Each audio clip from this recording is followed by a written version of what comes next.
Hey, Water of the Word class, it's Paula coming to you this afternoon from my home here in beautiful sunny Southern California in the town of Apple Valley.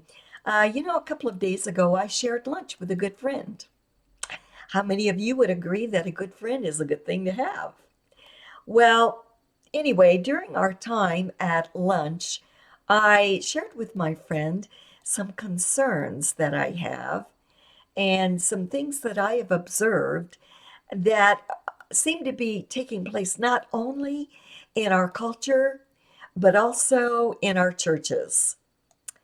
What are my concerns? What is it that I have seen, and perhaps you have noticed also? Well, here's the thing. Since 2020, one of the most notable changes that I have observed in America and perhaps all over is that there seems to be a pervasive spirit of heaviness that is lingering over the lives of God's people. And you know what? It's holding them back from living the life of joy and peace and love of the Lord that they should be. You know what else? When we dwell under the spirit of heaviness, not only does it hold us back from our best, but the Lord receives no glory or delight in us or in that.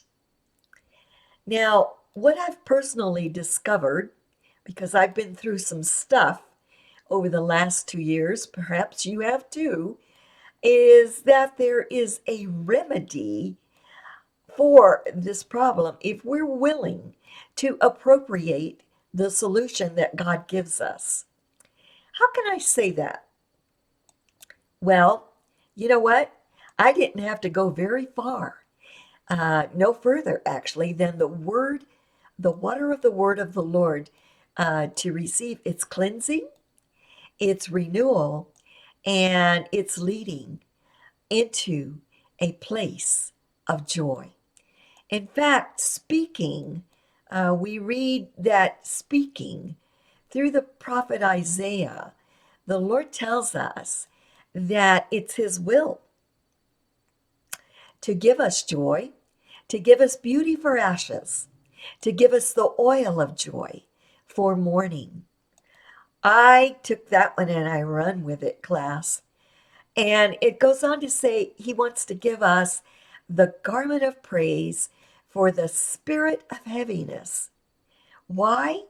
So that His people might be called trees of righteousness, and the planting of the Lord, that He might receive the glory, might be glorified.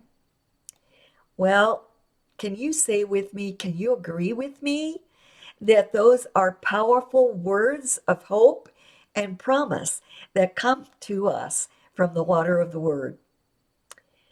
I hope that what you found is that you've not slipped into a place of spiritual heaviness during these days. I hope that you are putting on the garments of praise. But you know what else I have discovered is that a part of the process of putting on the garment of praise involves our connection with God's people. So I want to take a moment to invite you to come and be with us this coming Saturday morning at 10 o'clock at Victorville First Assembly for our time in the water of the Word. We are looking at the life of Daniel. We'll be in chapter 8, and what a role model Daniel is for us in how we can assume the garments of praise during difficult times of oppression. Till I talk to you again next time, Maranatha.